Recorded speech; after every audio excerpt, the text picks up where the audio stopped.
This podcast episode today is brought to you by Mecedes-Benz. If you're tired of the same old boring slide decks you get with PowerPoint, don't worry, I'm in the same boat as you are. And this is what I did. I went and got Prezi. And it's amazing because every time I give a presentation, people actually come up to me and besides the content, say, oh my goodness, what was that? It's different. It's amazing. And the reason why they like it because it's able to tell a story more than just a boring slide deck going back and forth. As a sales professional, this is something that you need to have in your arsenal. You need to be able to tell meaningful stories. I highly recommend that you check out Prezi. Get a demonstration today by going to prezi.com/TSE. That's PREZI.com/TSE. I promise you, it will be totally worth it.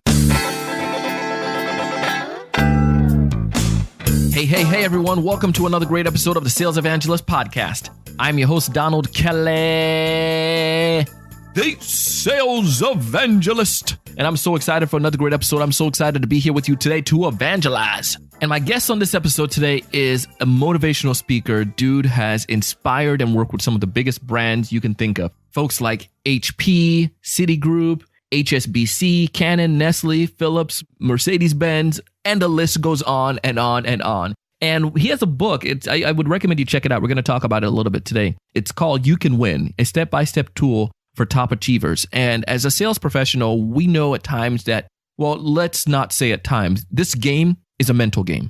It's your ability to continue even when you have those tough days. I mean, it's not necessarily physically draining, but it's more emotional, mental draining. And that's where I see the top achievers. They have this mental capacity to achieve and to accomplish great things. And in this episode, we're going to talk a little bit more about just different mental strategies. Our guest name is Shiv Khera, and he is a founder of Qualified Learning Systems USA. And I'm telling you, man, he is a ball of energy and just has this, he's just going to get you pumped up, get you all excited. So I recommend you get some notes. You get some paper, you get your Evernote or your Google Doc, whatever you take information on. If you're driving, don't worry. We have information in our show notes. And you can find all that by going to thesalesevangelist.com/the word episode number 691. Again, 691 is the show notes for this episode. So I won't take a bunch more time. We have some great information lined up. So let's go ahead and dive into it.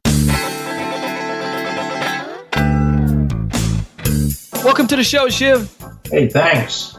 Man, I'm excited to be here with you today and to get some good insights from you because here's the thing that I've come to realize. One of the philosophies I've come to live by is that in order to be successful, sometimes you have to do things a little different. So when I first got in touch with you and I heard, your passion and your desire of how we can help business owners and sales professionals improve and be different and to perform, act different, I was like, we got to do a conversation on this. We got to chat about this. So I'm excited to talk to you today. But before we dive into all the fun stuff, why don't you tell us a little bit more about you and what you do, man? Well, I had 3 businesses in the U.S., but I sold my company to the pension tax consulting firm. But then I got into the training and development side. We help individuals and organizations become more productive through training, primarily building on attitude, leadership, motivation, and values. I mean, that's really where our forte lies. And in New Jersey, I used to go to the Morris County prison in the maximum security prisons, and I used to teach them attitude and self-esteem programs as a volunteer.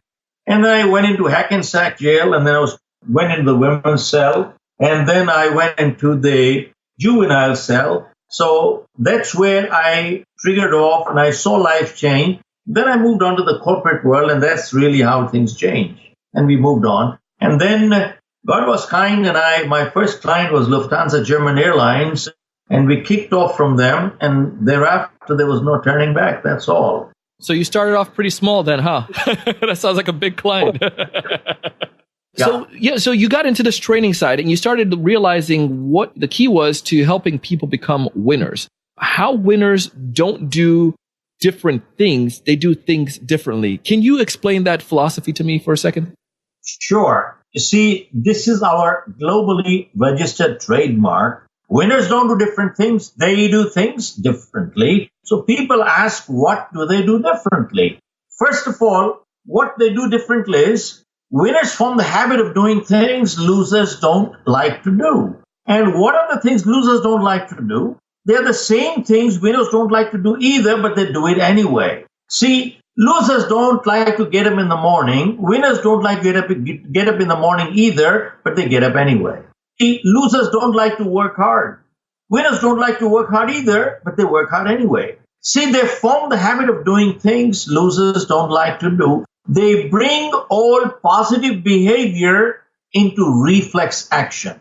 See, if we have to think to do the right thing, we can never do it right. Have you noticed there are some people, you call them lucky. Every time they touch dirt, it becomes gold. And there are people you call unlucky. Every time they touch gold, becomes dirt.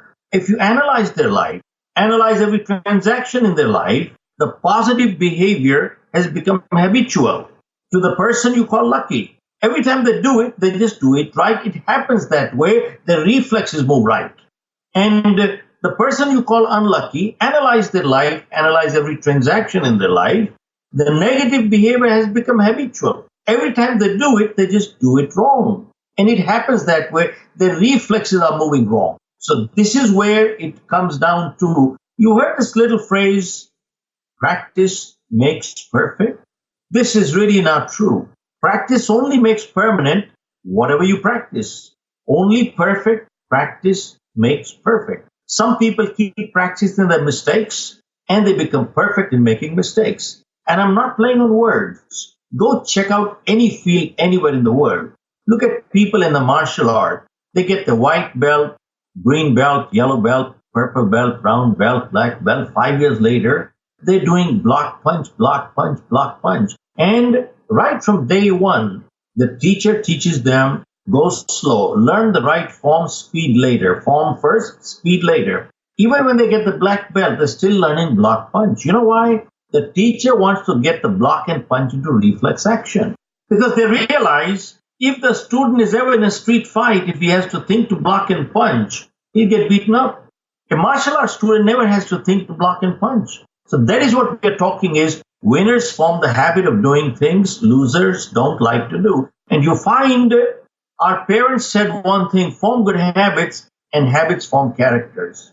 Because 90% of our behavior is habitual. We don't think, we just act. And if we have positive habits, we are a positive character. And if we have negative habits, we are a negative character. And good habits are hard to inculcate, but they're easy to live with. And bad habits come easy, but they're hard to live with. And before we got the habits got us, hasn't it? And that's really what the whole thing is all about. So, one, winners form the habit of doing things losers don't like to do. Well, if you want me to go on, there's a second major thing that winners do. I'd love to. Would you like? I want it. I'm sitting here ready for it. Give it to me. Give it to me. And Donald, winners always put in that extra effort even when it hurts. See, Dan Gable won the world title on wrestling.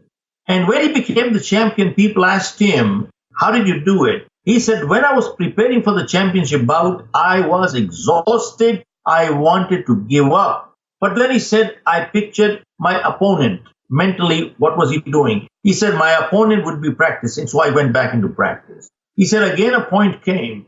I was so exhausted, I wanted to give up. I pictured my opponent. He must be practicing, so I went back into more practice. He said, a point came, I could not lift myself anymore. I pictured my opponent in the shower. Guess what I did? Went back into more practice. He said, till now we were at par. This is my only edge. Now tell me, is there any coincidence that he became a winner? How could he not be a winner? See, winners put in the extra effort even when it hurts. And that is the key. And winners do it in spite of problems, not in absence so often. And that's the key. Look at guys like anybody in the world. Bruce Lee, the guy had one foot shorter than the other. People don't know it. His one leg was shorter by 1 inch than the other leg. And his eyesight was terrible. He was -10. He was wearing contacts. So can you imagine guys like them, what they did? And he is no exception, by the way. Michael Phelps fractured his hand 2 years prior to the Olympics. Steve Jobs was a dropout. Bill Gates was a dropout. Henry Ford didn't go to school beyond the 8th grade. You go check out anywhere in the world. It's the same story. Michael Jordan, how many shots he missed? I mean, it's unbelievable. He missed more than 2/3 shots. He was able to only hit 1/3. But that's what made him the champion. So I just want to share that the greatest masters in the world were the greatest disasters when they started, but eventually, by persistence and constant practice in the right manner, they hit it. Winners don't do different things, they do things differently, and that's the key. I love that. And again, you said you weren't just playing on words, it's just a truth, and it's definitely a truth. And you think about it, none of these people that you mentioned, they didn't focus on the things that they weren't doing right. I didn't hear you say they killed themselves, they weren't beating themselves up on things they weren't doing right. They weren't bringing themselves down. It seems like people who win, they see themselves as winners beforehand. Is that correct? Am I close on that? Absolutely. Absolutely. Look at Muhammad Ali. I mean, before he ever became the champion inside the ring, he became the champion outside the ring.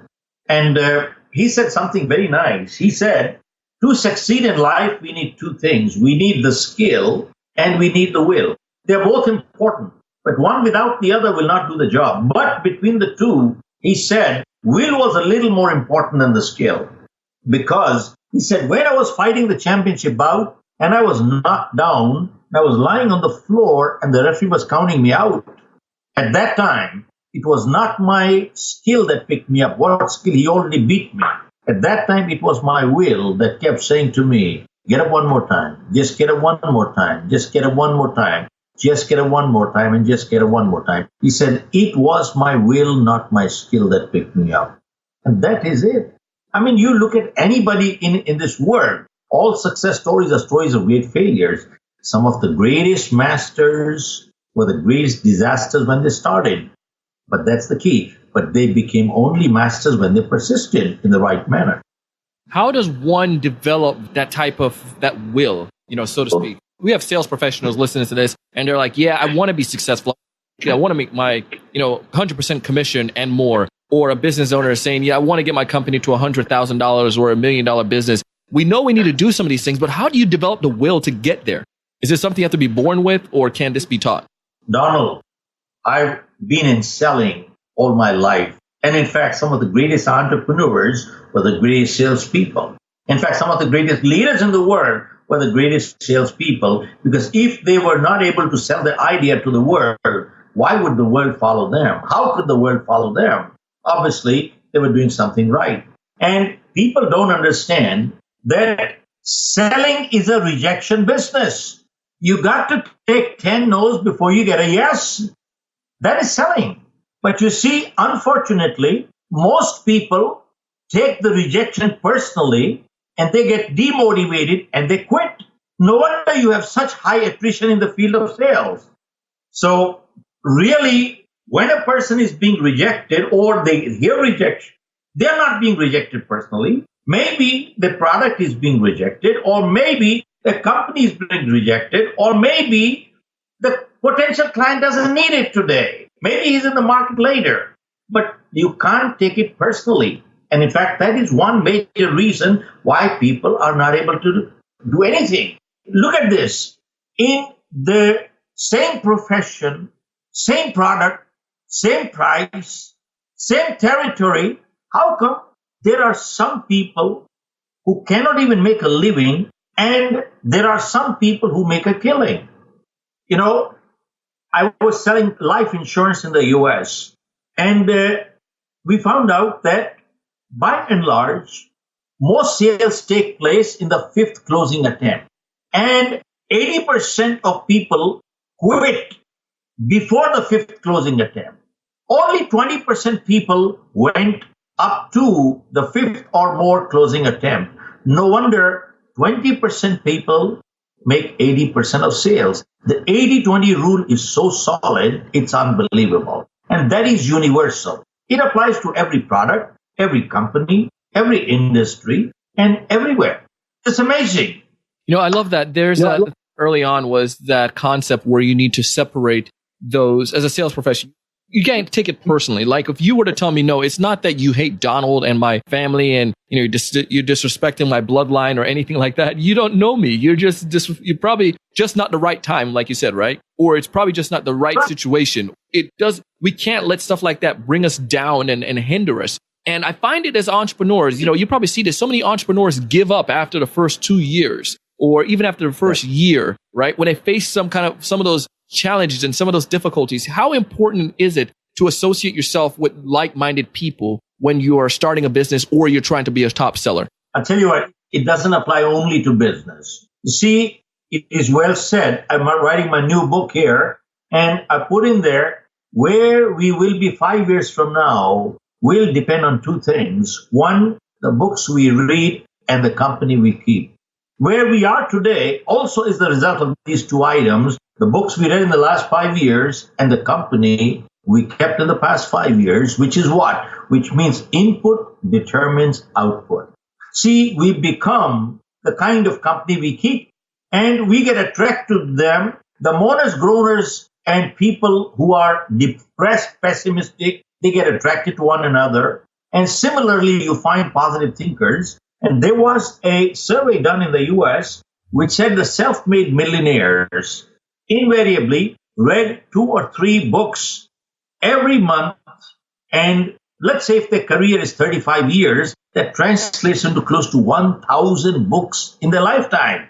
And they were not reading any book. They were reading only self-help books that help them grow in life. So it is our choice. You and I can decide what we input into our head, and output will be determined right there. So you and I, we make a choice. So really, it all boils down to what we want to do in life. And there are two kinds of people. One are success seekers. The other are failure avoiders. You're going to have to elaborate on that. No, I was going to say, success seekers are those. Sorry, go ahead. No, it sounds like you're doing it already. I was going to ask you to elaborate on that because it caught my interest. Yeah. You see, success seekers are those who are motivated. They're enthusiastic. They're inspired. They have passion. They don't quit after the first failure. They carry on. They are persistent. You see, the desire to succeed is way greater than the fear to lose out somewhere. And they just keep moving on and on and on. And those are people who are playing to win. And that is one breed of people, they're playing to win. Whereas the failure avoiders are the people who are playing not to lose. You see, playing to win and playing not to lose, there's a big difference. When you play to win, you play out of inspiration. And when you play not to lose, you play out of desperation. Motivation, but very different kind of motivation. And you see, failure avoiders, they are also ran. I sat through. They are the people who sit on the sidelines and they will criticize the whole world, never get into it. And they'll quit at the first option. The first problem comes, they'll pack up. And, they are the ones who say, I tried. Well, they were non-committed. Well, they got in, but they were not committed at all. They had no intention to begin with. But they're in it, part of it, and just to say I was there, and that's it. So that's the difference between success seekers versus failure avoiders. And the bottom line really comes down to people with a positive attitude cannot be stopped. And people with a negative attitude cannot be helped. You can't help them. And that's really the crux of life, of success of people and failure. That's all. We choose, we make choices in life. Oh, Suki now is getting good. But we're going to take a quick break. And when we get back, Shiv's going to give us more insights on what you can do to get that motivation, get that excitement going. You're listening to the Sales Evangelist podcast. I'm your host, Donald Kelly, the Sales Evangelist. So have you checked it out yet? I'm serious. Have you checked out Prezi yet? Gotten a demonstration? Oh, come on, man. If you haven't done so, I recommend you do it. You go right now to prezi.com/TSE. If you're at the gym, you're taking a little break, walking around, getting some water, just go to prezi.com/TSE right now and schedule a time to get the demonstration for you and your team, because I'm telling you, it is an amazing tool. It actually works. it tells that story. It's different. And that's one of the important parts. I tell you this all the time, is that in order to be successful, do the opposite of what everyone else is doing. If you want to stand out from all of the competitors, because when your clients are meeting with you to learn about you and your company, they're also looking at other organizations as well. And who you think they're going to remember? They're going to remember all of you because you're all using PowerPoint, doing the same old thing, telling the same old thing about your history and where you came from and blah, blah, blah. You're not going to stand out. But when you use Prezi, you come to the table and you just impress them and they're saying, wow, they're going to put the phone down. That's what I want. When somebody's in a presentation with me, the phone needs to be down and they need to be looking. And that's what Prezi does. So if you want to get that, captivate your audience and to tell meaningful stories, go to prezi.com/TSE. Again, prezi.com/TSE. I promise you, it will be absolutely worth it. Welcome back. And as we dive into the second half of this episode, we're going to go into a little bit more, some more ideas of what you can do to stay pumped up, stay motivated, and get inspired. So Shiv's going to give us all of that insights. So get those Evernotes and pens ready, and let's go back into the episode. It goes back to what you're saying there. We make the choice. We're the ones in charge. We're the ones that kind of like have that destiny. And I found it sometimes, you probably saw this when you did life insurance sales, that some of those people who complained, they said, this person they were given better leads, or this person was given the best area. This person was given a better opportunity. The manager liked them better. What are some of your thoughts to sales professionals like that when you come across them? There is a typical loser's profile. Let me share with you what a loser's profile is. There are people who never come on time.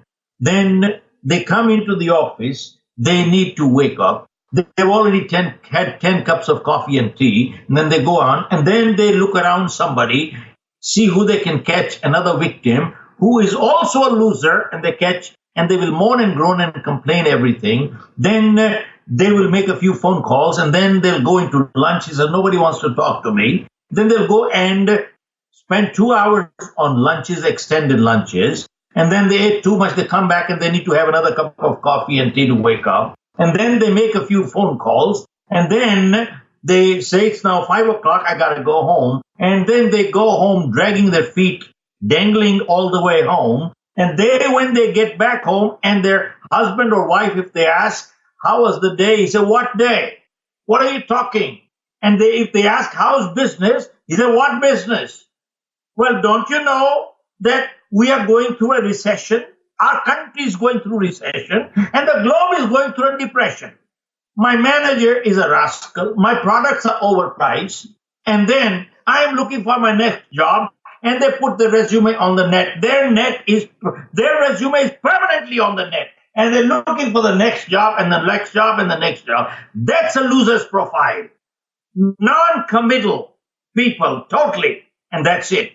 I love your energy. Oh man, it is so true. It is so key, man. There's that profile describes so many sellers that I come across often. And I'm going to have to admit, at one point in my career when I was not doing the best in my selling career, I could say I fell into that low mediocre state, right? I became one of those sellers that was everything else was somebody else's fault, was everything outside of my control. And until I learned that I need to be the person in charge, until I learned to do that, then I saw a big difference.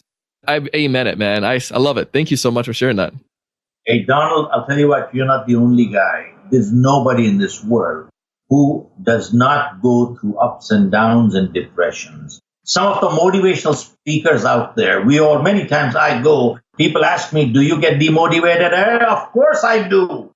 And they're surprised. You mean you also get demotivated? Of course. I said, in this world, show me a person who does not have ups and downs, who has not had a problem. Look at Steve Jobs, the speech that he made at Stanford. The man's opening sentence was, I came to this world unwanted. The day I was born, I was put up for adoption. Nobody wanted me in this world. Look at that. What a speech. What a powerful speech. I mean, I bet you and I didn't go through that either. Michael Phelps had a fracture 2 years prior to the Olympics. He fractured his hand. And the doctor said you can't even get it in water anymore. But he created history. At Beijing, won 8 gold medals. Bruce Lee, 1 feet shorter than the other. How did he manage? Who knows? I can't do it. You can't do it. Listen, People who have to do it, they do it in spite of problem, not in absence of. And people who don't have to do it, you give them everything in life, they will still not do it. That's the key. I mean, go check out anywhere. These examples are everywhere. And there is so much to learn from them. Every minute it's a learning experience. If there's a sales leader, go ahead. Sorry. I was going to ask if there's a sales leader listening to this podcast episode today and he or she is like, man, I love what he's sharing here. This stuff makes sense. How can they help their sellers, the 80% on their team that's not doing so well, that have this loser profile? What can they say to them to help them get to that top performing level? Well, I'll tell you what, the most important thing is when I came from India, we had coal mines, close to 1,000 people working, but the government took over the mines. We came on the street. I reached North America, started from Toronto, and started life washing cars door to door with a bucket in my hand for 2 years. Then gradually started selling vacuum cleaners door to door, and then got into selling life insurance totally by accident. And when I wrote my book, You Can Sell, and I checked up with $1 million round table, how many years did I qualify? And they said, you qualified 4 years. Of course, then I got into 3 businesses. I bought out a company out of California, the New Jersey operation, started with no clients, and I sold my company with 500 clients. The bottom line really comes down to is that there's got to be continuous training. And once you give continuous training, you will find by and large, a lot of mediocres and average people will come up gradually. But there is that 10% bottom line, 10%, no matter what you do, they won't do anything in life. And they'll just keep pulling others down. And somebody said, well, that every year, if you are not retrenching 10% of your workforce, you are pulling your organization down somewhere. Now, 10% doesn't have to be always the bottom. It could be even the top person. It could be a mediocre person, anywhere. But you got to get rid of your 10% who are pulling the 90% down. And you can't let it happen. And I have learned, having run many businesses, sold my companies, it is better not to have a person in your company than to have a wrong person. You know why? That wrong person pulls others down. All right. So the wrong person pulls others down. And that's the key. But it is a continuous process. It is like feeding your mind every day, just like how do you motivate people on an ongoing basis? You see, just like our bodies need food every day, our minds need positive thoughts every day. And without that, it doesn't work. See, our body just does not need food, it needs good food. Similarly, our minds just don't need thoughts, they need positive thoughts. Otherwise, we can become mentally sick. Look at this. See, we send our cars, automobile, for servicing oil filter lube every 3 months. Why do we do it? The life of the car goes up, breakdown goes down, your optimization, it runs much better, gives you better mileage, everything. See, we send our cars for servicing every 3-4 months. When do we send our mind for servicing? When do we do it? We need to put our mind to servicing every day so that we stay motivated and we perform optimal every day. Every night I go to sleep, I read 10-15 pages of a good book. Every day morning I get up, I watch half an hour to 1 hour of a good motivational video, and I'm ready for the day. And that's it. I've been doing it for years. And that's the only way. I don't know any other way. So it comes back down to that individual taking that pride or taking that, being that willingness to do it themselves. That's right. You have to, no matter how much you get the external push, you really have to make that decision. You really have to do something. Well, that's true. But we need to create an environment where it's a motivating, good environment. You notice one thing. In a good environment, a marginal performer's performance goes up. In a bad environment, a good performer's performance comes down. So we need to make sure that we create a good environment, and that's the best you can do, and that's it. Beyond that, you cannot. Now, you see, there are some things beyond us. You and I didn't choose our parents, my friend. We didn't decide where we were going to be born. And this is the color of my skin. There's nothing I can do. If this is my height, I can't be 6'10". Okay, so what? Sometimes bad things happen to good people for no fault of their own. Who knows what? Sometimes people are born deformed. What wrong did they do? Who knows? As it is well said, we cannot choose the cards that are dealt to us. What we can choose, how we play the game. And that's it. That's all we can do. Are you with me? I'm still here with you, man. I'm taking this in. I'm just like sitting here getting all the good stuff, man. If there's one major takeaway, you'd like listeners to walk away with from our discussion today, what's that one major piece of advice? One major takeaway, Donald, people keep talking of, and especially this is for the sales, people keep talking of one thing. There is too much competition, too much competition, too much competition. Now, I was doing a program for one of my clients, and I said, it was a very mixed group. There were doctors, engineers, attorneys, accountants, carpenters, plumbers, electricians. Now, that's a mixed group. And I said, never in the history of mankind has it been so easy to succeed in life the way it is today. Regardless of your profession, we have no competition. After I repeated myself twice, one person from the group got up and he said, how come we have no competition? I asked him this one question. How many people do you know right now walking off the street who are willing to do a little bit more than what they get paid for? Guess what? The answer was hardly any. See, most people don't even want to do what they get paid for. There's a second big category of people who only want to do what they can get by with. And there's a very small fraction of people who are willing to do a little bit more than what they get paid for. And I asked him, if you fall into that category, I don't care what your profession is, tell me where's your competition. See, you can't even find a good attorney today. You can't even find a good accountant today. You can't find a good carpenter. You can't find a good plumber. You can't find a good anything. Question is, are you willing to do a little bit more than what you get paid for?